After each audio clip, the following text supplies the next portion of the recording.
Всем доброй ночи, друзья мои. Я хочу вам подарить один древнеславянский секрет женщин. Каким образом они заставляли своих мужчин не просто работать много, создавать, созидать во имя своей семьи, но еще и подниматься в этой жизни, призывали к ним удачу, давали им эту силу идти вперед. И все это делали благодаря одному секрету. Я очень люблю возрождать такие древние этнические поверья, ритуалы, различные заклинания, какие-то действия бытовой магии, которые помогали народам мира испокон веков, нашим бабушкам, дедушкам, прабабушкам, прадедушкам, получать нечто в своей жизни. То есть они в тайне это все проводили, а результат был явный. Результат видели все. И вот сейчас я хочу еще одну традицию, этническую традицию Древней Руси возродить. И мало кто об этом знает, но поскольку я историк, и поскольку я очень много лет изучала и до сих пор изучаю, и до сих пор узнаю очень много интересного и нового, мы всю жизнь учимся и учимся.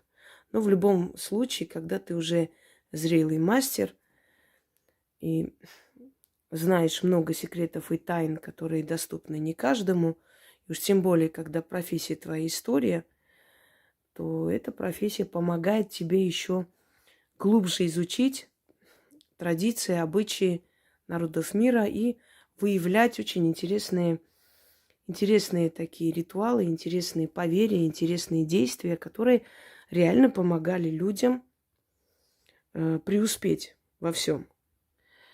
Эта традиция перетерпела некоторые изменения. В частности, с принятием христианства вот этого игрушечного медвежонка или медведя начали называть Михайлушка или Михайло. До этого называли Потапыч. До этого называли Велесович. Но, в принципе, не это, скажем так, столь принципиально, как именно традиция. Откуда она возникла и для чего она существует. Сейчас я вам объясню. Изначально давайте освежим в памяти, кто такой Велес.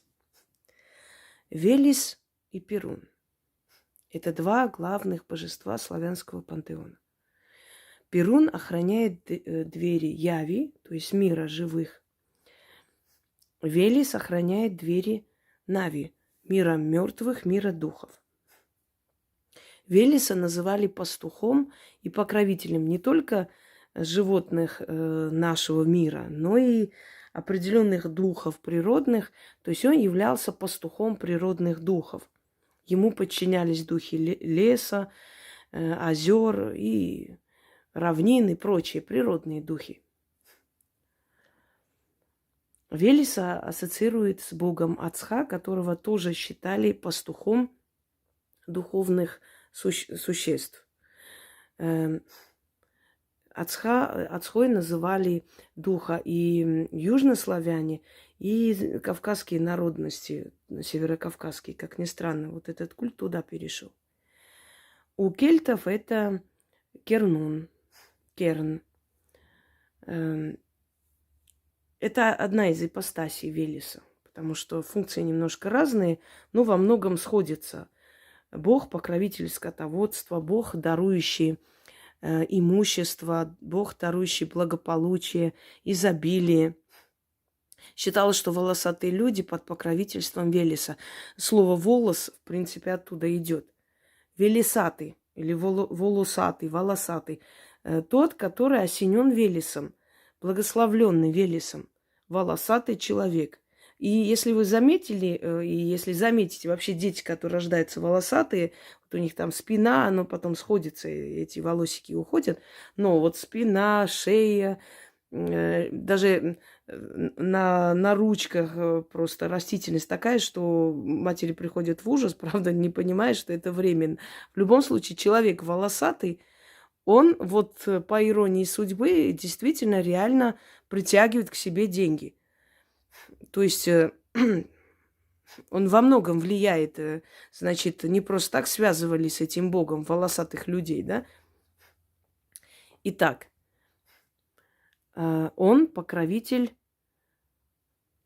в нашем мире изобилия, скотоводства, природных духов, природных сил, лесов, полей, озер и так далее. А в мире Нави он покровительствует духом и охраняет двери мира духов, чтобы никто не просочился в этот мир. А Перун за этим очень зорко следит. Теперь медведь. Велеса часто изображает с огромным медведем. Или белый медведь, или, ну, чаще всего бурый медведь, наш Миша. Считается, что по некоторым поверьям, ну, например, у древлян считалось, что это Велесов сын, что Велес влюбился в медведицу, и та родила ему сына. И вот теперь этот сын в медвежьем обличье сопровождает Бога везде и всюду. Я хочу, чтобы вы поняли, что не в нашем понимании, точнее, выше нашего понимания, как может медведица родить от Бога, как Бог может влюбиться в медведицу и так далее. Друзья мои, это мир духов, это духовный мир. Там происходят такие события, такие вещи, которые для нас, для людей как-то неприемлемы, непонятны. Поэтому не стоит в это углубляться, думать, почему именно так, как это возможно. Это мир духов. В мире духов и богов возможно все то, что невозможно в мире людей. Далее. Вот Велесов сын сопровождает отца. Его раньше называли, значит, Потап Велесович. Потом с принятием христианства медведи начали называть Михаила. Мишаня, Мишутка. Почему именно так, ну, непонятно. Потому что Михаил вообще в переводе это имя означает с арамейского. Означает как Бог, похоже на Бога. Библейское это имя, если так уж по-честному. Ну, после начали называть Михаила, однако традиции, обычаи славян и вообще народностей, живущих, заселяющих, да, эти огромные просторы нашей страны, они никуда не исчезли. Они просто плавно перешли с одной культуры на другую, но сохранили себя, как и раньше. И вот что произошло.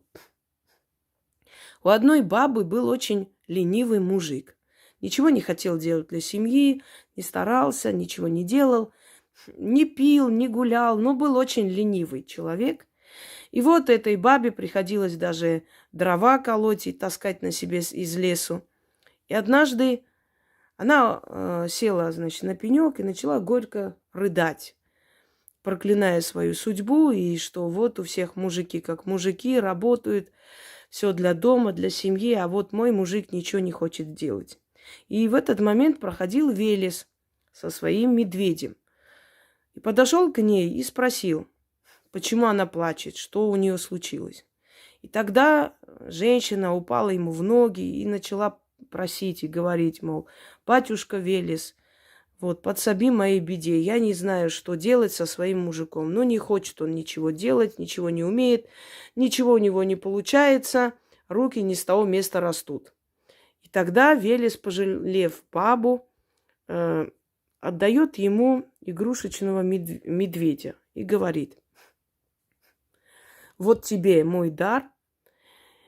Каждый раз, когда ты будешь звать меня, я буду приходить и буду дарить твоему мужику медвежью силу и медвежью удачу.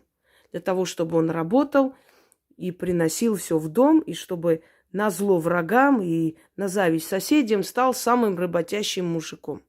И приказывает своему медведю. Каждый раз, когда баба будет просить через вот этого медвежонка игрушечного, Считалось, что этот медвежонок был сделан из соломы и из лоскутов ткани. Вот каждый раз, когда баба будет звать, поделись с ее мужиком своей медвежьей силой и мощью. И вот баба поблагодарила, обрадовалась, поклонилась, взяла этого игрушечного медвежонка и побежала домой. И начала каждый раз через этого медвежонка звать медвежью силу для своего мужика. И вот народ диву давался, какой вот этот лентяй-мужик стал работящий, стал работать день и ночь, стал кузнецом, и народ к нему шел, и он разбогател, и баба была вся счастливая, радостная. И перед своей смертью она отдала этого медвежонка своим внучкам и наказала, чтобы каждая из них подходила к этому медвежонку и просила медвежью мощь и силу для своего мужика. Вот оттуда пошло это поверье, что Велес через игрушечного медвежонка, то есть, вот смотрите, если так подумать, к чему это и как, я вам объясню с точки зрения магии. Предмет-посредник.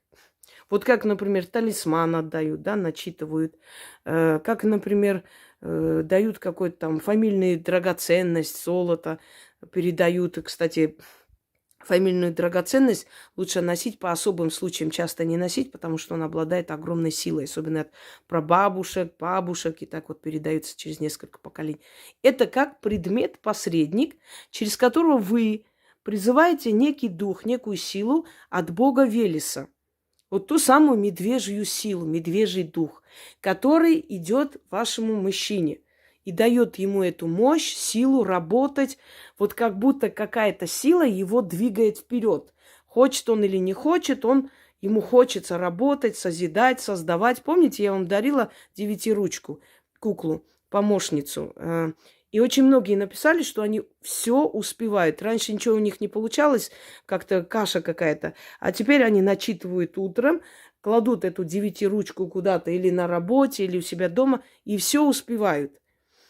В мире, духовном мире, в тонком мире нечто меняется внутри человека.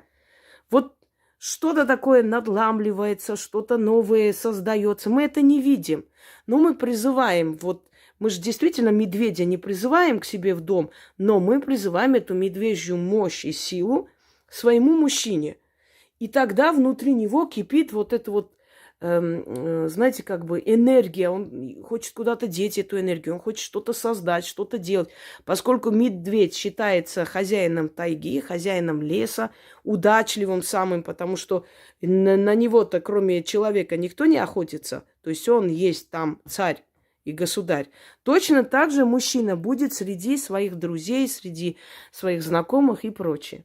И хочу вам сказать, что этого медвежонка вы должны прятать, никому не показывать. Если вы захотите с кем-то поделиться этим секретом, вы не должны показывать своего медвежонка и рассказывать. Вы можете просто там вот ссылку кинуть, показать, сказать, вот, возьми, сделай. На вопрос, а ты делала? Говорите, я об этом говорить не могу, нельзя. Все. Значит, что вам нужно? Так.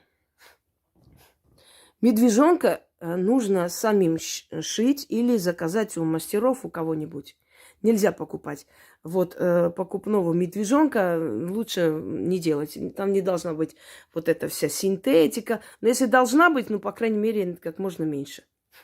То есть она должна быть ручной работы. Можете сами шить, не обязательно, чтобы это был красавец. Может это быть просто вот медвежонок. Вот такого вот медвежонка шьют там друзья Яны, по-моему. Да, кажется. У нее мама тоже такое делает, но у нее сейчас времени нет на это. Ну вот я попросила для своей работы. Вот медвежонок, видите, какой красавец в этой шапочке, ушанке. Настоящий мужичок. Потом, что вы хотите от своего мужа? Денег, золото, имущество, ну, удачной жизни, богатой жизни. Кладете перед этим медвежонком вот это все. Зажигайте красную свечу. Не обязательно воск или парафин, вообще не имеет значения. Но здесь пишите, вот сверху вниз пишите имя вашего мужа. Можете маркером написать, можете карандашом, но так, чтобы было видно. Вот сверху вниз. И вот этой свечой каждый раз начитывайте. Каждый раз. Значит, кладете этого медвежонка. Не обязательно такой шикарный алтарь. Вы можете там, ну, кольцо положить, какой-нибудь денежки положить, не знаю. И начитываете, зажигайте эту свечу. Когда эта свеча закончится, то есть на каждый раз вот этой свечой пользуйтесь. Но потеряется, другую возьмите. Это не трагедия, но постарайтесь, чтобы эта свеча догорела до конца. Она вам на очень долго хватит. Вот вы начитали 5 раз. Призвали этого медведя, да, медвежью силу для мужа направили, назвали его имя, я буду говорить мужу, а вы говорите мужу моему, и там Ивану, Петру, Васе и так далее, извиняюсь. Ну, как зовут, не могу знать, да? Значит, начитали 5 раз. Нужно погасить эту свечу и прятать вместе с медвежонком. Все остальное можете убрать обратно. И когда вы видите, что ваш муж начал двигаться, то одно делать, то второе. У него прям, ну, смотря чем он занимается, да, у него там заказы пошли, идеи пришли новые. Вы даже не представляете, насколько сильно Велес может менять жизнь семьи, рода и так далее. Это очень древний, очень сильный бог. Относитесь к ним с уважением и очень серьезно. Просто мы как бы привыкли, что вот, знаете, это персонажи каких-то там сказок, мультфильмов, не знаю, легенд. И нам кажется, что это вот такие вот сказочные боги. На самом деле они существуют, это реальные силы, это реальные энергии, к которым обращались тысячелетиями, поэтому он может изменить и очень, очень круто. Так вот, как только ваш муж начал подавать признаки жизни, начал работать, начал что-то там делать. Может быть, он очень работящий человек, может, стеснительный, не умеет за себя постоять, не знает, как быть. Может, у него идей нету, может, у него нет возможности начать с чего-то, там, с нуля боится начинать. Вот ему дадут и идеи, и нужные встречи, и деньги, и все, что нужно для того, чтобы он пошел вперед и озолотил вас. И одним словом, вот за короткое время вы удивитесь, насколько у него энергии, силы, сексуальности добавилось. Вы не можете его узнать. Казалось бы, такой вот, ну, безобидный какой-то ритуал, да, вот где-то такой веселый, интересный. На самом деле обладает огромной мощью. Значит, дальше. Как только вы увидели, что идут вот некие сдвиги, да, перемены в его поведении в лучшую сторону, приносите, ставите мишутки, ну, в маленькой емкости, там, ну, не знаю, маленькой чашечки мед. Поставьте мед на весь день, на следующий день можете вылить. Иногда угощайте, положите рядом конфеты. Вы отдаете духу. Вы не куклу кормите, вы отдаете духу, который приходит, исполняет ваше желание, а вы должны духа угостить. Духи берут аромат еды, они едят ароматы еды. Вот мы едим физическую еду, они питаются ароматами еды. То есть в потустороннем мире, вот в тонком мире, ароматы еды. Не зря же еду жгли раньше, да, вот если жертвовали. Или вот не зря, например, я вас научила принести фортуне вот кофе. Не ей самой это нужно божеству, знаете, а духам, которые приходят, слушают вас, посредникам духам нужно чем-то питаться. Да и вообще показывать свое уважение. А если вы возле медведя кладете там украшения, может быть, монеты, это замечательно. Эта сила будет все время насыщаться, все время питаться энергией денег, энергией еды и все прочее. Проведите этот ритуал, если ваш мужчина вот потерялся по жизни, не знает, с чего начать, как быть, что делать. И еще, можно ли для сына провести? Можно. Можно провести для сына в том числе. Нужно ли им об этом говорить? Нет, не надо говорить ничего. Пусть они об этом не знают. Если они узнают, скажите, что это, ну, такой ритуал для благополучия, дом. Не вдавайтесь в подробности, не надо им это знать. Конечно, они назло не будут там, например, вот назло я не буду работать. Такого не будет, естественно. Но лучше пускай они не знают. Пусть все удивляются и не могут понять, а что произошло, какие-то перемены. А с чего он вдруг начал такой весь, все делает, все как бы везде старается, везде хочет успеть. А что случилось? Ну, вот так вот, секрет. Вот он в один момент проснулся и решил, что вот он должен теперь вот это все делать для семьи. Ну, расскажите какую-нибудь легенду. Неважно. Итак, заговор. Велес, батюшка, благослови нас, извиняюсь. Велес, батюшка, благослови нас. Отправь моему мужу медвежью силу, медвежью мощь, чтобы горы мог свернуть для семьи и дома через твою мощь и медвежью силу. Михайло, Велесов сын.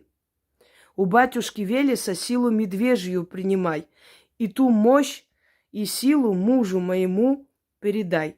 Осеняй его медвежьей силой, чтобы был работящий, удачливый и сильный. Весь день медвежьей силой трудился, денег и власти в жизни добился, днем работал и созидал, ночью от страсти по мне пылал. Ярая сила медвежья, передайся моему мужчине. Имя называйте. Медведь в лесу главный, а мой муж в семье главный, да среди людей отныне важный, своим ремеслом и умением успеха добьется, семье на радость, врагам на зависть. Велес, батюшка, исполни просьбу. Михайло Велесович, любезный друг, сделай, как прошу, а я тебя зато медом угощу и Велесу славу воспою. Слово в дело обращайся, муж мой, медвежьей силой осеняйся. Отвлекаюсь просто, дрожит рука. Чтобы мир твоему труду дивился, чтобы ты среди мужчин, чтобы ты лучший среди мужчин стал. Истинно так, заклинаю. Еще раз прочитаю. Может поставить? Ну ладно, так буду держать.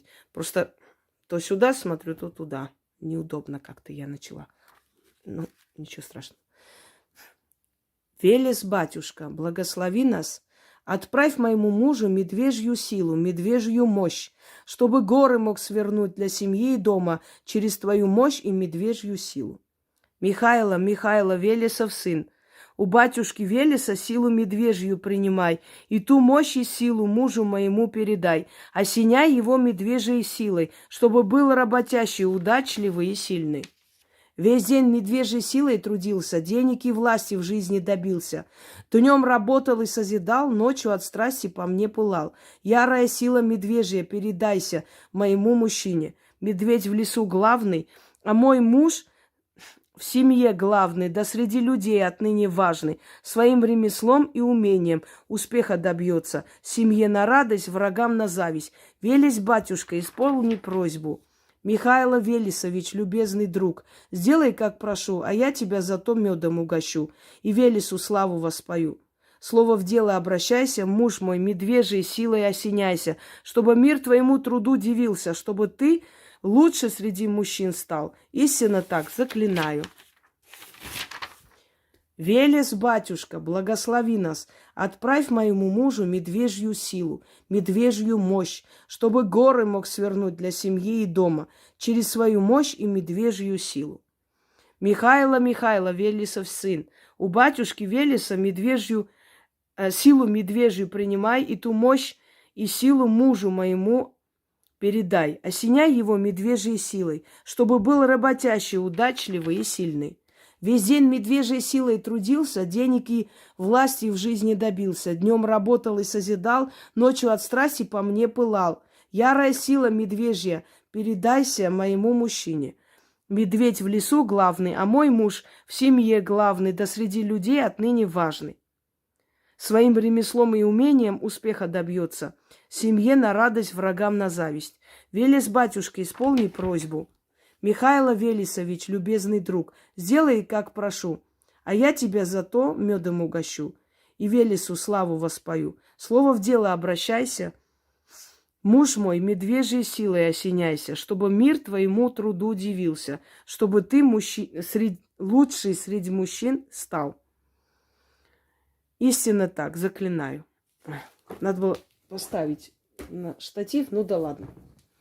Итак, друзья мои, желаю вашим мужчинам стать добытчиками и осенять себя медвежьей силой, а вам желаю успеха в этом деле. У вас все получится, только нужно делать правильно и как нужно. Потому что ритуалы, которые основаны на древних поверьях и традициях, особенно сильны. Всем удачи!